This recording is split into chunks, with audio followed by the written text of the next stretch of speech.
Welcome to Inside the Issues, Affordable Housing in Arizona. I'm Jessica Boehm, your host for this important, in-depth discussion about housing in our state. Whether you rent, own, or are still searching for the right place, housing is a story that touches every single Arizonan. Our state has always been a place people come to build a life. We have growing cities and plenty of room to spread out. But Arizona is on a fast track toward change, and housing is a big pressure point for many of us. Today, we're going to ask experts about the realities of our tight housing market and the dwindling supply of affordable housing. We'll get into whether there are enough homes to meet demand and why buying a home has become more difficult. We'll dive into the policies that influence home prices, the impact of zoning and land use on home building, the challenges of financing and lending, and the realities of displacement and gentrification. This is our third Inside the Issues show, made possible by the Citizens Clean Elections Commission. And I want to bring onto the stage the Executive Director of the Commission, Tom Collins. Welcome, Tom. Well, thank you. And thank you, Jessica, for hosting today's program. And thank you all for joining us for another edition of Inside the Issues. Clean Elections was created by Arizona voters to provide nonpartisan voter education and help Arizonans make informed decisions at election time. Inside the Issues is another way we help voters understand the issues that will shape the choices that they'll make at the polls. In recent episodes, we've talked about water and education, and today we're turning to housing. In our most recent statewide poll, affordable housing was one of the top issues Arizonans told us they care about. This year, Arizona voters will elect a governor, members of the legislature, local officials, and many others. The people they elect will make decisions that affect housing in communities across our state. So today, we brought together a panel of experts to help explain the issues, the choices, and the trade-offs. Jessica, thanks. Let's get started. Let's do it. Housing accessibility and affordability are at the center of today's discussion. We'll get into how demand is outpacing growth and whether all of the apartment and home building we're seeing around town is actually making a dent in the problem. Joining me today is a panel of housing experts who have a pulse on Arizona's housing dynamics and who will shed a light on all of this and more. So let's welcome our panelists.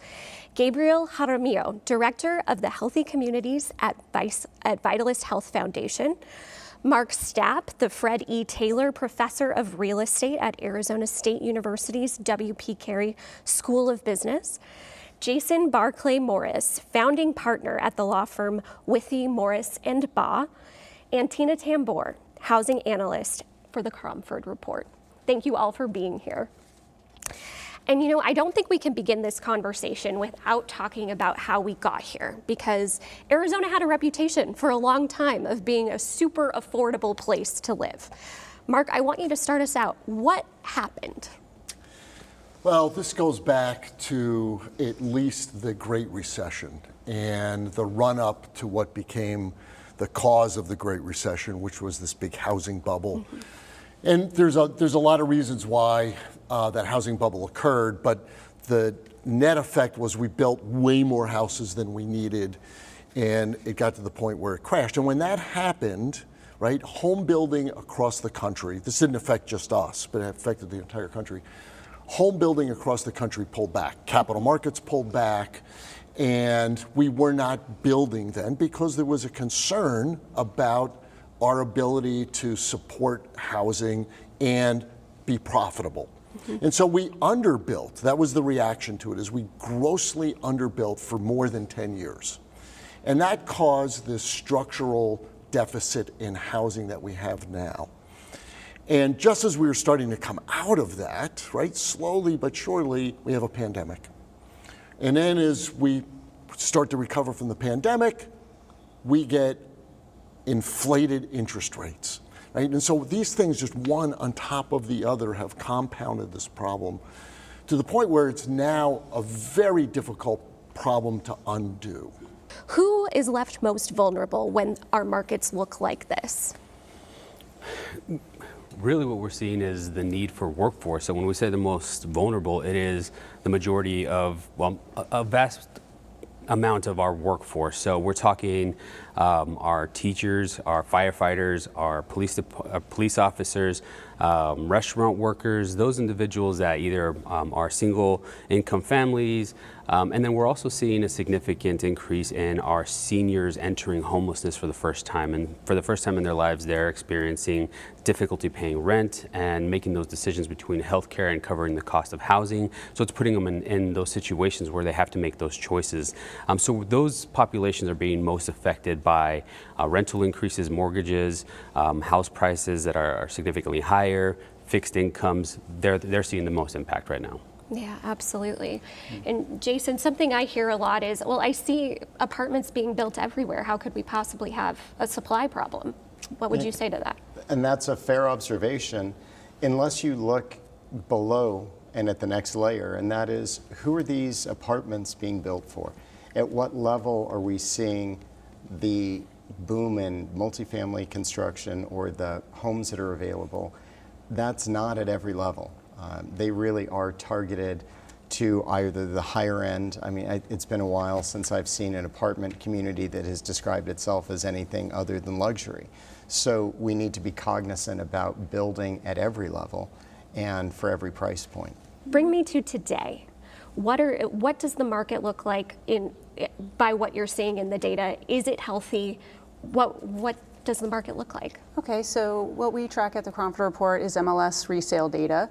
And our numbers are showing that our supply for this time of year is in a normal range. It is our demand that is a little bit below normal, so about anywhere from 10 to 15% below normal.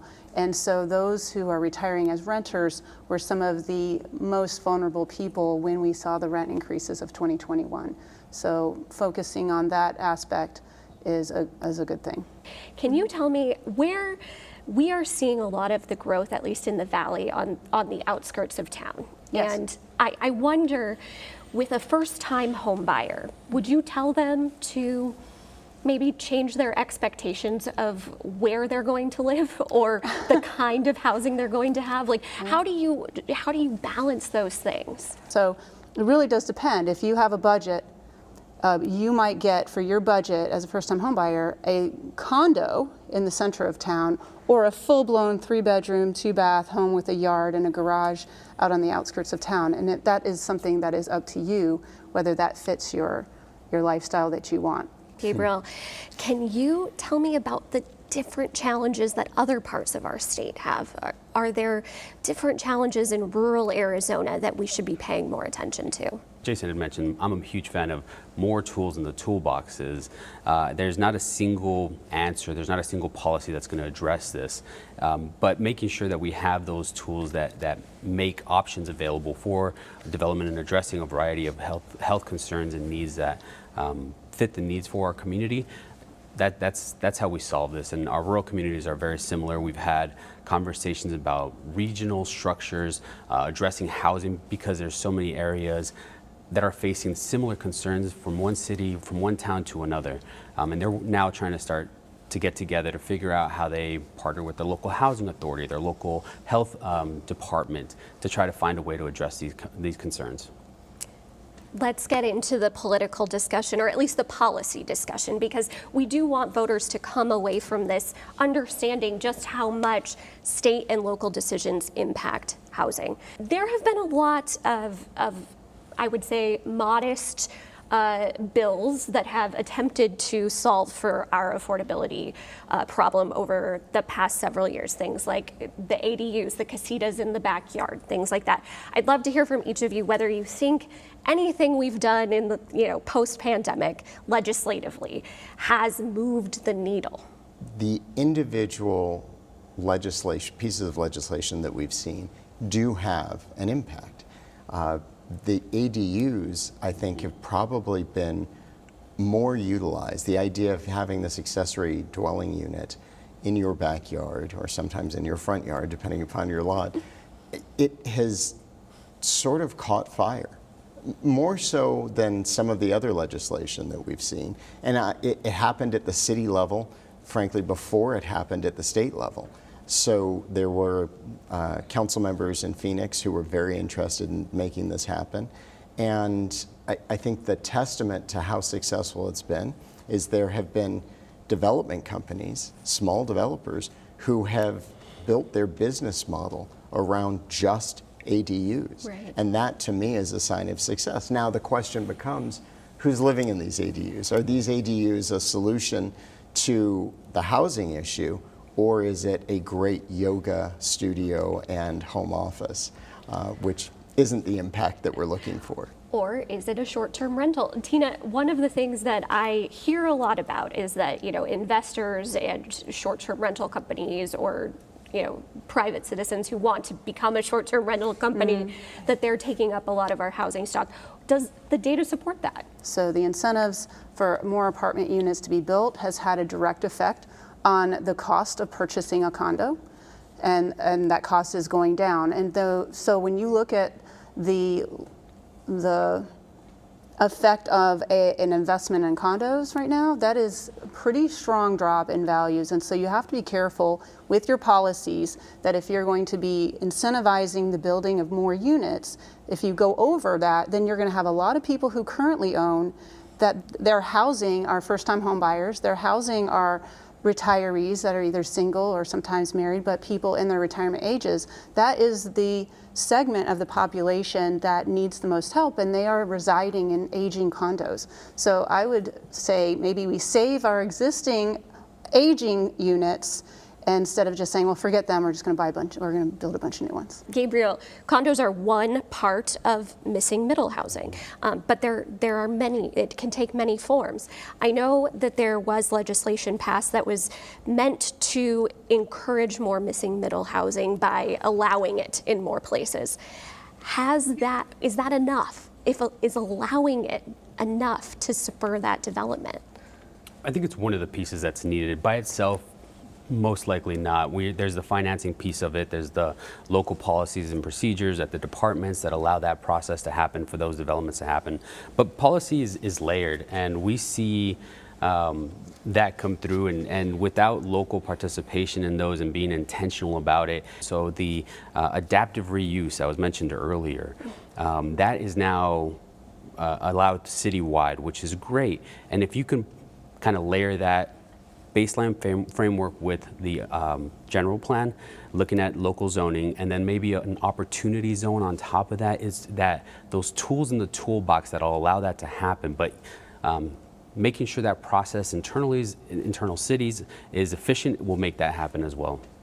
What needs to happen on the policy side of things to make it possible to make affordable housing possible to build? Arizona in particular had the least number of economic development tools of any state in the nation, period. There's a piece of legislation that was just passed which helps deal with this, and it has to do with infrastructure finance. But it by itself is not the panacea. What it does is it shifts those costs to buyers long term. And so it is way more complex than some of these pieces of legislation. We've got 120-some thousand estimate shortage in the state. We have 60,000 unit shortage in metropolitan Phoenix. Adding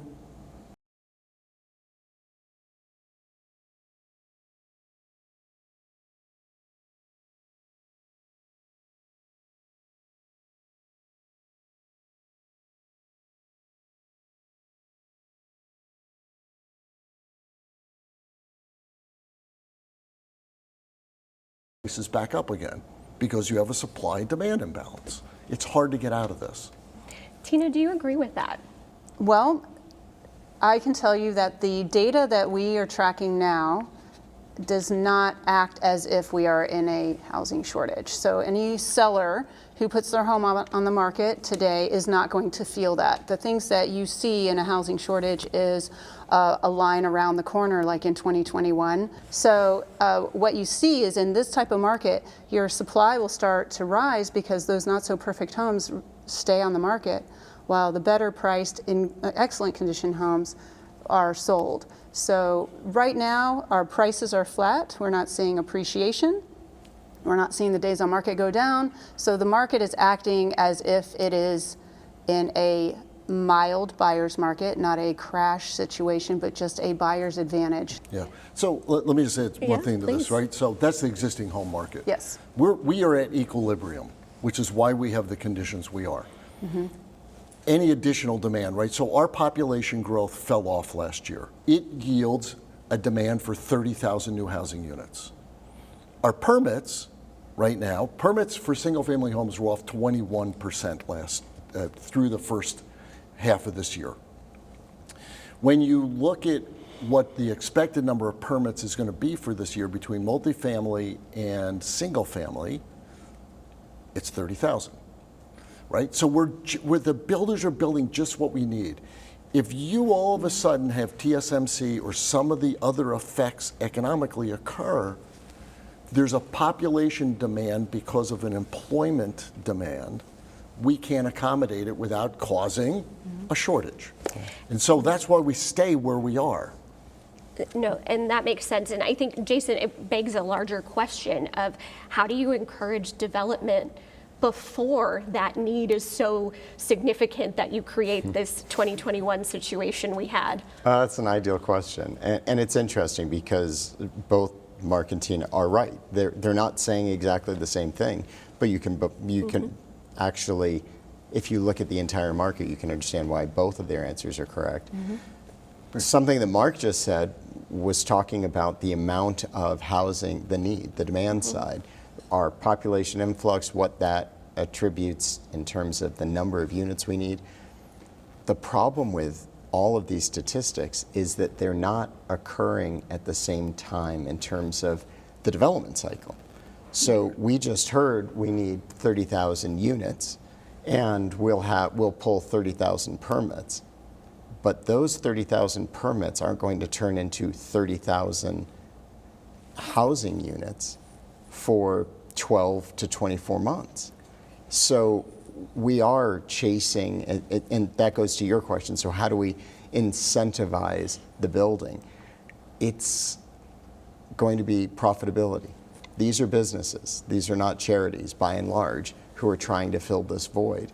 And if they don't believe that they can get that return, they're not going to start a 2 to 3 year process in the hopes that these numbers work. So one of the things we suffer from in terms of housing statewide is that oftentimes developers are reactive.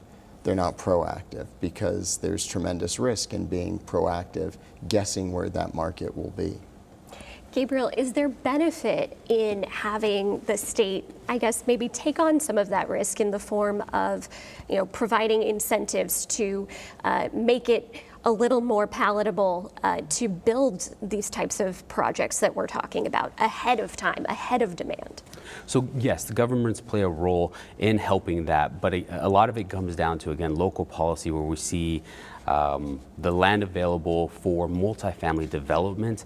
That process and those costs and the time gets transferred to the developer, even a nonprofit developer or an affordable housing developer that is utilizing those tools, like the low-income housing tax credit, that gets transferred onto them, extending the time, increasing costs. So we see that transfer to either the renter or need for higher subsidy in the form of more funding from the general fund, from either the city of Phoenix. Now we've seen local governments get involved. Tempe has the Hometown for All fund that allows some subsidy for development of affordable housing or mixed use. And the City Phoenix Council just approved, I believe it's $15 million for a housing trust fund that they're starting to incent those types of developments for those lower incomes. So yes, there is a role to play in incentivizing the development of affordable housing.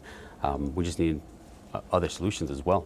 And I'd also point out that even with all the financing tools available, the first thing you need is a piece of dirt to go build these things on that's appropriately zoned. And the battles that we've seen at the local level in trying to make that occur, especially for low income, trying to move those cases forward is a Herculean task. Yeah, time is money is what I'm hearing, first of all, and neighborhoods are making you take more time. Yes. How has density become this political football, Mark? There's such a distorted sense of who lives in apartments. We forget that renters are voters also. And they are vested members of the community. They pay sales tax, they pay income tax, they vote. And it's an unfortunate mentality that holds up what is so critical to us being that affordable place again.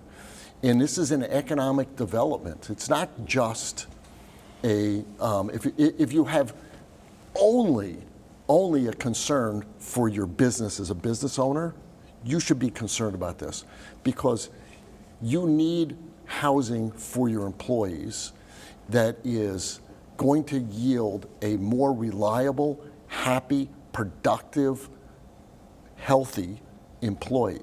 That's just good for the whole region. But it's hard to get there when you have these mentalities that create these roadblocks. The advent of technology has not made zoning easier. It has, I think it was a quote attributed to Mark Twain that a lie can make its way halfway around the world before the truth can pull up its boots. And Facebook, Nextdoor, every tool, the Ring network, every tool that allows neighborhoods to come together, which is a wonderful thing for a lot of public safety and just community issues, can be the death knell for a zoning case, because these things are posted about what's occurring and the amount of traffic and the type, as Mark said, those people. And that's what we look for, not only at Vitalyst, but as a volunteer in my time at the Planning Commission at the local community level, is to have a voice for that other aspect of affordability. These are members of our community, so the work that I do is healthy communities. We want to see our firefighters, our teachers as part of the communities that they work in. That builds a more healthy community. It's my cousin or my friend that needs that affordable house to live because maybe they're just going through police academy and they need a place to live, whatever that may be. So we focus on that healthy community aspect where we can all live in the same area. Unfortunately, there's not equal participation in the solution when you look across the jurisdictions that make up the region. There's not. And I've chastised elected officials in the past because I call them economic free riders. They like the sales tax, they like the employment, they like all of they like the bed tax that comes with the resorts, they like all that stuff. But they don't want to provide the housing for the people that work in the stores, that clean the rooms, that work in the restaurants. And it's like, fine, go someplace else, but not in my community. And then they complain about traffic, right? And so, there's got to be, when people talk about responsible growth, it's a trite commentary most of the time. I want each of you to tell me when we are back here in 10 years on this show, what needs to have happened for you to say, yeah, Arizona solved, not even solved this problem. Arizona made a dent in this problem. Gabriel, you want to start us off? That's a good question. 10 years from now, I would like to see more bipartisan legislation. That's something that is going to be extremely important moving forward. It's an issue that addresses every district, every city, every town across the state. So to have not only policymakers come together and discuss it and see how that's implemented at the local level to be translated to our communities. I would love to see more work at the local planning level, not only within the department.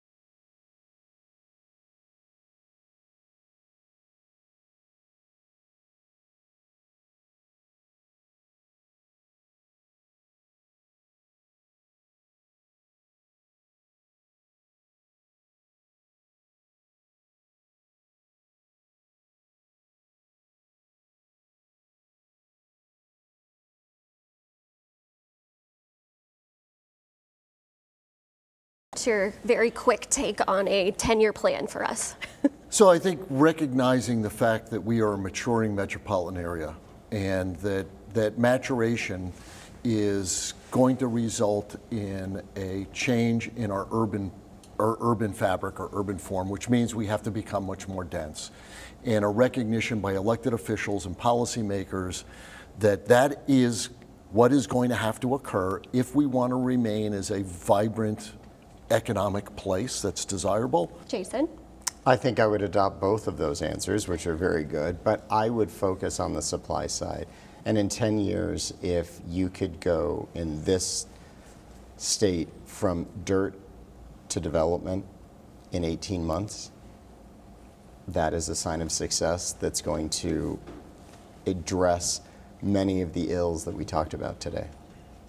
Tina, cap us off. I think the next 10 years will not be like the last 10 years, and that we are going to be amazed at the evolution of Pinal County. One of the biggest influences on housing values is infrastructure. So the freeways that are planned for Pinal County, I think, are going to really make that area way more popular, and people will be like, oh, you're so lucky you bought in 2026, right? But also looking out at the 303 and the development that's planned out in the West Valley, they're gonna not look anything like what they look like today. And I believe that the people who did take the leap and they saved and they scraped and they accomplished the purchase of a home out there are going to find that it was a good decision. I want to thank each of our panelists for sharing their expertise with us. Arizona's housing story is complex, and some of the data that we heard today, it was a little sobering, but it's also insightful and helps us make better decisions.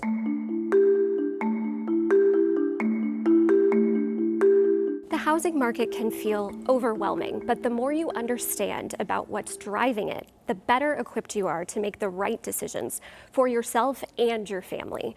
If you are thinking about buying or selling, or just hoping to get a better grasp on this complex issue, we hope today provided something useful to take with you. And our partners and presenters of this forum at Clean Elections hope so too, including Gina Roberts, the Voter Education Director at the Citizens Clean Election Commission. Gina, what did you think of today's discussion? Thank you, Jessica. I think voters learned a lot today. I know I certainly did. Housing touches all of us, and we hope today gave viewers clarity, more context, and maybe even a little reassurance that it's not just their imagination. The market is complicated. Candidates will be sharing their thoughts on affordable housing in the coming months, and we hope today's discussion makes you feel better prepared to vote on those ideas. We at Clean Elections will continue to bring this type of information to you, the voters, and you can find more information about Clean Elections, about debates, and how to participate all on our website. Our goal is for everyone casting a ballot to stay informed and involved. Thank you, Gina, and thank you all. We hope you have a clearer picture on where Arizona housing stands and what it means for you.